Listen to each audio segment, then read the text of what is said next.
What's going on, Michael? You didn't know we were on. Let me go on a little tangent for a little bit. Is it about you getting catfished? No, not at all. First, let me begin by saying congrats. I know the World Cup has been going on. I know you're not a sports guy, but the World Cup has been one of the biggest sporting events that a lot of people have been following. I know a lot of friends that went over to Qatar to go watch the game live and everything else. But Argentina won today. They won the World Cup final. And congratulations to them, because this was Lionel Messi's first time ever winning this trophy. Out of all the trophies that he's won in soccer with his club and everything else, this one always was the one that got away from him until today. So you can now probably consider him to be the greatest of all time when it comes to soccer, because they used to compare him to Ronaldo. Him and Ronaldo were always the debate on who's the GOAT. Ronaldo, I don't believe, has a World Cup, but Messi does now. So congrats to Argentina and to Messi for winning that. The other thing I want to rant about is I don't know if you've seen it, because I know you don't like to watch TV shows or anything like that, but you were Gomez for Halloween. So on Netflix, they came out with the show Wednesday, The Daughter. Big thing. For some reason, it actually was a good show. It was a series. Very good, very well written. The cinematography was great. Like, it went away from the old cliche of Addams Family, like the television show. It was more comedy and everything else. This one was a little bit more graphic and everything, so it was cool. The girl, Jenny Ortega, the actress, Hispanic actress, so that was cool to see her getting her main feature, her main character, and everything else. She does a dance. There's a scene where they go to like the school dance or whatever, and she does this dance, right? It turns out that she choreographed it herself. Like, I don't know how it happened. I don't know if the director said, yo, just make some shit up. Well, she did it her own. Like, the scene was for her to dance, and she started dancing towards a more relation to being like a goth girl, like gothic. So now everybody and their mother is doing this fucking dance.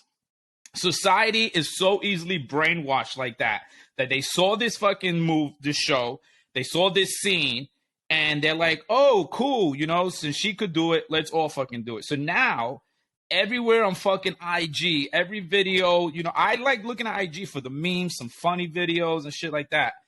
Now, every time I scroll through that bitch, it's all about people doing this fucking stupid dance. And I'm just like, are you serious? Like, she did it. She's an actress. It was meant for her to do it. It doesn't mean that now everybody needs to fucking go. I mean, families are doing it as a family thing. These kids are all doing it. Boys are doing it. And now it's like, it's just taking over, which is good for her because, I mean, it's just giving her more publicity, more of a spotlight. But I'm just like, come on, people. I'm tired of watching these stupid videos of all you guys doing this whole Wednesday Addams Family dance. Is fucking nonsense. It's dumb. Dumb as fuck. Now, I do have some questions that I'm going to want to ask you, Mike, just to get your inputs on it. So, last weekend I went to New Jersey, froze my fucking ass off down there. It was like 30 degrees. Went out there for a little family engagement and everything else. Well, I was going on the plane ride going to New Jersey. There was this young gentleman, maybe around my age or so, sitting next to me on the aisle. And I went with my sister. So me and her chatting it up. And we started making some little jokes about certain things. I forgot what the jokes were about. Well, he started laughing and he looked and he said, hey, you guys are funny. So, of course, we started having a conversation. So it ended up turning to where he told us that he went through a divorce. Now he's single. And the reason why he's going to New Jersey is because his friend is also going through a divorce, and I guess I think it was a she, is having like a divorcee party. So he got invited, and he's going to it.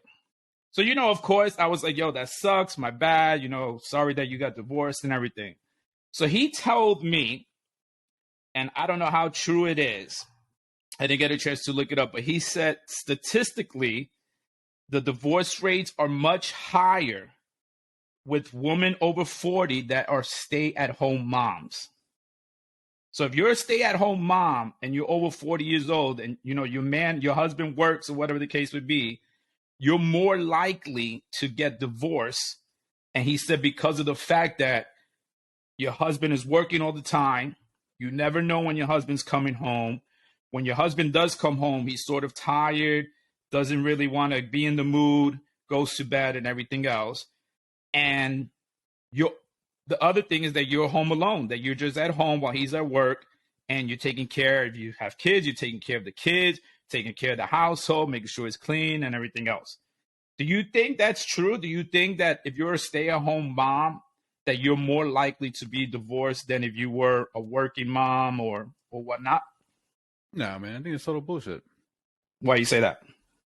Because, man, if you're married, it takes two people. So if one person checked out of the marriage, I mean, that's dooming your relationship, man. It's not good. It takes two people. And I think a lot of people, man, like, I don't know, it's weird. This is like our society has really got it to a point where it's easy to quit, like on everything. You know, if something's not right, you quit it. This is like, we got into the habit of like quitting shit. And I think as a society, we've gotten really in the habit of sitting there saying, like, this is how you equate to a lot of things. Like, before, back in the day, if you ever said like somebody was hey, Johnny's parents are getting divorced, it was a big deal, right? And now it's like, hey, Johnny's parents are getting divorced. Like, okay, so everyone else is like, my dad's on number 2 or number 3. Like, it's so fucking normal to have divorces now. I think that's why. Like, we gotten so used to quitting. But I think, when we look at like old school time frames where it was like, nah, man, like, we're fucking in it. And I think that's what misses a lot of things. And and also too, like, my question would be to the husband, how many times are you letting her know that she has the hardest job? Like, I tell my wife all the time, like, man, you have the hardest job. You're the most important in our family because you take care of, you make this whole bitch run, this whole ship. We're talking about the other night, we're doing our goals, and her and I were looking at our vision 5-10 years out. We're revisiting our goals, making sure we're in sync. And I go, my job as a man is to make sure that where the ship is headed, we got direction and we're going. How we get there is my job, right? How we get there to make sure we have all the stuff we need. Your job is to make sure the journey that while we get there is the best it can be. Like, you're there for events and special occasions and holidays and the whole Christmas thing, the whole Halloween thing. That's what you excel at. That's not what I excel at. But they're both parts and they're both needed. But at the same time frame, how many husbands are telling their wife, like, you're important for what you do? And I think I think it's on both sides, right? And then how often is, and this is something fucking weird, and this might be an actual tangent, like, really, I don't know where the fuck we got to the point where we started telling mothers that being a single home mother wasn't the most vital thing in the world they could be doing. Like, you shape everything, man.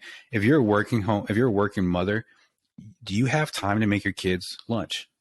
That fucking matters, man. Are you able to pick them up? Are you able to go sit there and watch them do these extra activities? Are you there to listen to them, pick them up from school? Like, you know what I mean? Like, it's really a big deal sometimes where it's like, man, like, what happens to the point where we told mothers that what they were doing wasn't the most important thing? It baffles my mind every time frame that, like, do you know how hard it is to run an entire household, clean, laundry, all this other dumb shit? And they don't want to do it either. That's the thing. Like, they don't want to do dishes. I don't think any really stay-at-home mother wakes up and is like, oh, thank God I got to do dishes today, man. My, like, it's fulfilled. Fuck, I get to use Dawn. I'm opening a new Dawn soap. It's fucking amazing today. So I think that's something that really needs to be discussed more is, man, like, we really got to give a lot of praises to stay-at-home moms, man. They're doing a lot of shit. Do you think that the fact that there are stay-at-home moms is a contributing factor as to the relationship sometimes not going the way it is? Or do you feel like the man should always be coming home and, give us some kind of praise all the time to be like, hey, I'm glad that you're here doing this. I'm glad that I'm able to work and you stay home with the kids and so on and so forth. Yeah, man. Like, you should be grateful for each other. Both are, I'll put up the dishes. My wife says, thank you. I put up the dishes as a thank you for washing them. Right. Like, it's a, man. And this is what I think a lot of the thing is, again, been married 9 years. I have not been married at 50, 60, 70 or those. That will happen, but not yet. But you got to work at this bitch, man. I don't plan on taking time off and sitting there saying like, hey, we put enough effort into the marriage. We're good for the next 20, 30 years. I don't think that happens. I think you got to always make sure, talk, be fucking friends. You know what I mean? I remember this one time we were talking to this couple and, we're talking or whatever. And then come to find out, like, that couple had nothing else to talk about but the kids. Do you know what it's like if you have kids that are 5 and all you do is talk about the kids? When they're 18, what do you talk about then? When they're gone, you're not even friends. Like, if you can't even have a conversation about something that has to do with your kids, it's like, oh shit, man, you're not even friends with your wife or your husband or etc. I think that's a big deal. Now, have you seen there's a new study going out that there are a lot of men are disappearing from the workforce. So that's happening now. Yeah. Since 2000, I think 18 or some shit. I saw an article on it. But that's happening in droves, right? And even more so often, there's more men that are staying at home now and become stay-at-home dads. I mean, it's to whatever you prefer. I know for me, we don't like that. I tell my wife, I'm built to work, right? Like I'm a workhorse. But that's what I do. I don't provide like love and kindness and warmth and stuff like that. My wife is amazing at that. She has a talent at it. I can fucking go off of 4 hours of sleep, wake up early, work, stay up late and work. Right. So I think I think you gotta, it's a partnership, man. You're fucking in it together. And if you're not telling your wife, hey, thank you for cooking. Thank you for washing the dishes. And she's not telling you, hey, thank you for working. Hey, thank you for taking out the trash. You know, then it's like, do we have a respect? Right. You're right, because the way he made it sound was like when he was coming home, it seemed like he wasn't showing her that appreciation. You know what I'm saying? Like, even though sometimes I feel like men could get caught up in themselves to where they look like, well, you're not working. You know what I'm saying? Like, they use that as the excuse card to sort of put the blame on her, to be like, you have nothing to say because I'm the one who's at work. I'm busting my ass. I'm the one who's making the money. Meanwhile, she, you know, it was a choosing that she was like, all right, you know, I'll stay home with the kids while you do that. Or, well, I can work, but you're choosing not to let me work because now you're going to start worrying about who's going to take care of the kids and so on and so forth. Yeah. But when he told me that, I was looking at him like, well, I'm not married. You know what I'm saying? But I'm like, that can't be right. You know what I'm saying? Just because she's a stay-at-home mom, that she's going to look at things and be like, yo, this relationship ain't working because all I do is clean dishes while you work. You know what I'm saying? And that's where the talk needs to happen. Like, you need to be like, hey, let's switch it up now. You know, you did your time. Now let me be, you know, when the kid gets to a certain age and she's in school, let me find work and so on and so forth. So that way I'm not a stay-at-home mom anymore and bringing in some bread as well. But I was like, it's a preference, man. It's like, it's like, if that's what they want to do. I know some, you know what I mean? What sucks though is I know some women that they're not stay-at-home moms and it bugs them. Mm-hmm. I'm not in that whole political thing of like this and that, but I'm just saying, man, there's a lot of women that are mothers that would rather be at home. Right. Maybe they can't afford it. That's also a thing. Yeah. And maybe they could afford it, but they would have to leave some luxuries, or, you know, nowadays women feel like they have to work, or they like think that like this and that. Like, again, this how my wife and I, like, this how we live our lifestyle. Right. Like, hey, I'm in charge of this, but you know, because I work, I never have told my wife. You know, I was like, hey, what do you think? Should I buy this? We've been cutting back. We got the economy going through, so we've been cutting back for months. Yeah. We have this rule: anytime we're going to buy something on Amazon, we have to check with each other, right? Like, just as a final stop, like, hey, do you really need this? And so one time I was like, hey, you know, what do you think about this? And she's like, I mean, it's your money. I was like, no. Our money. Just remember, I don't get to work as hard as I fucking do in all these little projects without someone taking care of my daughter, without making sure she gets to school, she gets picked up. Like, a lot of times I'm able to go there, but if I'm in a meeting, my wife does it. And so I think it's that one where it's like, hey man, I don't get to do what I get to do. I get to wake up in the morning and do what I have to do for this. And because I don't have to worry about cooking breakfast for my daughter, making sure she's up in those things, it's not my money. It's a fucking team effort on this motherfucker. Right. Yeah, because I think it is a team dynamic, because I feel like you either, both of you decide that this is our roles in the relationship, like this is how we're going to do better for ourselves, or we don't. I don't think it's the man being dominant to be like, hey, you kitchen, me work. You know what I'm saying? Or she's like, hey, you work, I'm going to just stay home. And that's how it's going to be. You know what I'm saying? Like, I feel like it needs to be a consensus to say, all right, what's the plan? How are we going to do this? We got a child. We don't have a child. Like, how are we going to make this work? But I also feel like I was telling one of my good buddies, I was like, it's important that you and your wife also do date night. You need to have some time for yourselves. Because if you keep just the kid is great. Don't get me wrong. The kid, being around the kid is great. Being parents is great and everything else. But at some point, you got to also be out in society. You also have to continue to live the lives that you were living prior to the kid being born. because you want to keep that spark going. You know what I'm saying? Like, I feel like if you're not doing that, that could also be a little contributing factor as to why you're like, damn, this relationship is not, it's not working out. You become fucking roommates. Right. You know what I mean? Like you legit become roommates. And I heard it from Dr. Phil years ago, man. And I heard it from him so long ago that I've kept it in my marriage, where it's like, it's not about the kids. The kids are not number one. The marriage is number one, because without the marriage, we don't have the kids. Right. I'm going to love my kids and she's going to love our kids. That's just like, we're like that. So we have to work really hard. And I've been like Bedros Coelho. I've been listening to a lot of his things, and a lot of things that he's saying is like, man, I chose my wife. And that's why I feel I chose my wife. So if I chose to marry her, making her my wife, make her my partner, then I need to fucking work at it, man. Like, you know, we had this conversation one time and she was like, hey, like, you know, I work from home and I'm all over the place, right? I'm doing so many different things and I'm kind of working on so many different things. And when I go eat lunch and I'm on my phone and I'm like, you know, trying to mentally take a break. And then we had a talk and it's like, hey man, like you're not even present. So now the thing is I don't take my phone to the table no more. It just anytime we're eating, the phone's on the counter. Good. My watch goes off. I don't look at it. And it's a way of sitting there saying, okay, like I need to work on these things, right? I'm not perfect. She's not perfect. Right. And it's not looked at as her as like, you know, talking down to me. It's like, hey, this is feedback. Like, right. Like I want to be with her when I'm in my 90s. So you fucking work on it, right? Hey, what do I need to do to get better? Okay. She'll give me some feedback. We'll talk it out. What do you think about this? Okay. Then I need help here. I need this, like this. And it's that whole thing of like, and that's why I tell her like, hey man, I'm trying to be married to you when in our 90s. I don't want to be married in our 90s and we're stuck together because like we're 90. I want to be 90 and happy and like we choose to be here. And so I think at least if you have that idea of like, hey, we want to be in this marriage, we're going to work on it, versus like, oh, I just stay at home and do all this and I do that. And I was like, nah, man, we're a team. Like we have fucking like finance meetings. So the reason why I'm pointing over here to the right is because my wife's desk over here. So she's not over here looking at that. Yeah. But her desk is right next to mine, right? It'd be like, weird. You better be saying nice shit. She's like that. Like, no, like seriously. And I'm fucking, I'm like spaceship. The rest word is spaceship. Fucking. You giving me Morse code through your eyes blinking. You see a fucking stick just pop me in the head, but I'm sorry. Like, all right, I'm telling him the truth. I swear I love you. Yeah, I mean, but it's that's why I point. You know, her desk is right over there, right? And so we have finance meetings, and we'll have legit finance meetings, man. I think that's important. I think that's really important to sit there and like, how do we communicate? And are we talking about money? Is she included in the money? Because what kind of fucking asshole would I be if I'm like, oh, you can't be included in our money decisions, right? Because I make the money, but like I don't go to work without you.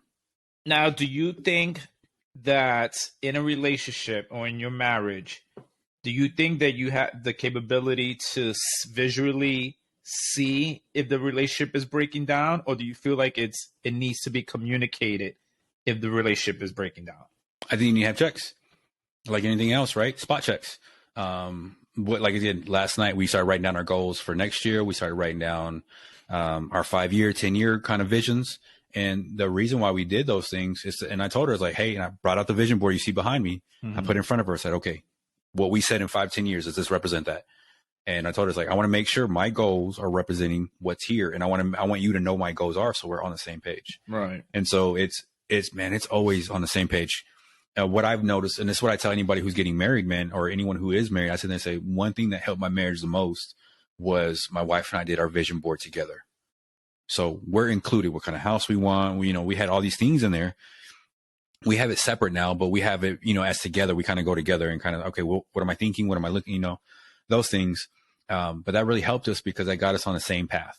We agreed. Right. And so what that does is she sees my vision board. We did it together. So she knows what's on there. I'm not doing anything that doesn't get me to that vision board. And if it like, it's kind of like almost that ludicrous, right? If it doesn't make money, don't make sense type thing. Yeah. If it doesn't get me to my vision, it don't make sense for me. So I don't do it. And so anything you see me doing, it has to get me to that vision board. And she knows that. And so a lot of times we don't have to communicate as much because we've already communicated up front. Hey, this is what it is. And, sometimes she'll ask me something and I'll talk to her and I go to my wife for counsel, right? Like I'm not talking to you and being like, this is this and that. Family, brothers, man, anything you need, I got you. But at the same time frame, that's the woman in the bed with me. And so like, that's the woman that I need to make sure that like, hey, this is what I'm thinking. Or, where are we at? Cause I think that's also where a lot of guys go wrong. They go to their boys. Hey man, this is that. And it's like, nah, man, the woman, the one who's going to be with you when shit goes to shit is the wife. Yeah. And You know, because like if I lose my job, I go broke and stuff like that. You're not going to come over there and be like, all right, I'm with you, man. Let's go. I'll go live with you and we'll work together and do all that stuff. Right. Like it's just not going to happen. So it's my wife. So I need to make sure that we're prepared, that we know what's going on, that we're in the foxhole together. And I think that's where a lot of married people forget. Like, hey man, when shit hits the fan, she's the one that's going to be feeling the effects and she's going to be the one laying next to you. So if that's the case, you need to make her part of like every decision you're making. And I promise you, she brings, like I always say, my wife we're yin and yang. You know what I mean? It's just we complete each other. And whatever I have that are like flaws and those, she doesn't have it. So we're a team, man. We're a fucking unstoppable team. It's crazy because with having that story happen,